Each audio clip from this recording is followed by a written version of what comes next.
नमस्कार, मैं हूं आपके साथ रोहित। राजनीति में कब समीकरण बदल जाएं और कब बन जाएं ये बात कोई नहीं जानता। आप जानते होंगे कि यूपी के राज्यसभा चुनाव के दौरान बीजेपी ने ऐसी जाल बिछाई कि एसपी की हालत खराब हो गई और कई विधायक टूट गए, जिसमें राजा भैया के पाला बदलने का भी मामला था। अब वहीं राजा भैया जिन्होंने अमित शाह से मुलाकात की थी, अब उन्होंने समाजवादी पार्टी को एक तरीके से कह सकते हैं कि समर्थन दे दिया है, क्योंकि राजा भैया ने कहा है कि वो अपने समर्थकों को किसी को भी वोट देने के लिए नहीं कह रहे हैं और जिसको जिधर मन करे उधर वोट दे सकता है। बस इसी बात से नाराज अनुप्रिया पटेल ने उन पर तीखा हमला बोला, जिसके बाद राजा भैया ने भी जवाब दिया। चलिए बताते हैं क्या पूरा मामला इस रिपोर्ट में।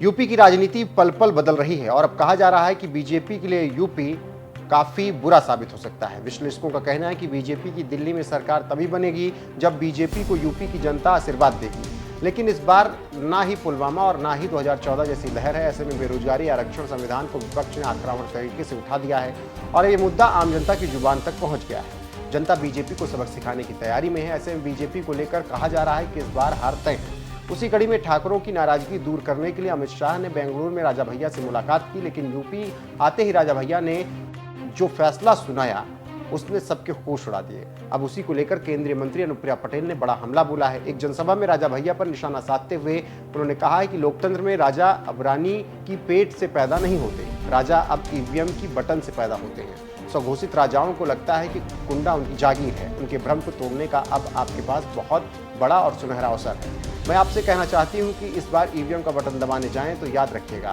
कि केवल मतदाता ही सर्वशक्तिमान है। केंद्रीय मंत्री के इस बयान पर सोशल मीडिया पर खूब बहस हुई। अब राजा भैया भी इस बयान पर पलटवार करते हुए दिखे हैं।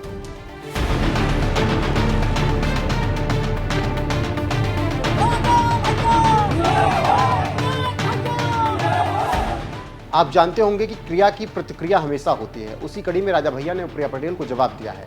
ऐसे में अनुप्रिया पटेल पर हमला करते हुए कहा है कि राजा या रानी अब पैदा होने बंद हो गए हैं। ईवीएम से राजा नहीं पैदा होता, ईवीएम से जनसेवक पैदा होता है, जनता का प्रतिनिधि पैदा होता है। अगर ईवीएम से पैदा होने वाले अगर अपने को राजा मान लें तो लोकतंत्र की मूल भावना ही हार जाएगी। जनता जनार्दन ईवीएम का बटन दबाकर आपको ये अवसर देती है कि आप मेरी सेवा करें। तो आप समझ सकते हैं कैसे अनुप्रिया को राजा भैया ने करारा जवाब दिया। आपको जानकारी देते चलें कि राजा भैया इस बार लोकसभा चुनाव के दौरान ही अलग दिख रहे हैं। पिछले चुनाव तक वो अपनी पार्टी के जरिए चुनाव मैदान में थे। प्रतापगढ़ कौशाम्बी लोकसभा सीट पर जनता दल लोकतांत्रिक का उम्मीदवार चुनावी मैदान में दिखता था, लेकिन इस बार कुंडा विधायक ने किसी भी दल को समर्थन देने से इनकार कर दिया और अपना फैसला जनता पर छोड़ दिया। उसके बाद एसपी उम्मीदवार ने राजा भैया के पास पहुंचकर समर्थन की कामना की थी। अब देखना होगा कि आगे क्या होता है और राजा भैया कितना नुकसान करते हैं और समाजवादी पार्टी को कितना फायदा पहुंचाते हैं। फिलहाल इस खबर पर आपकी राय क्या है, कमेंट में जरूर बताएं।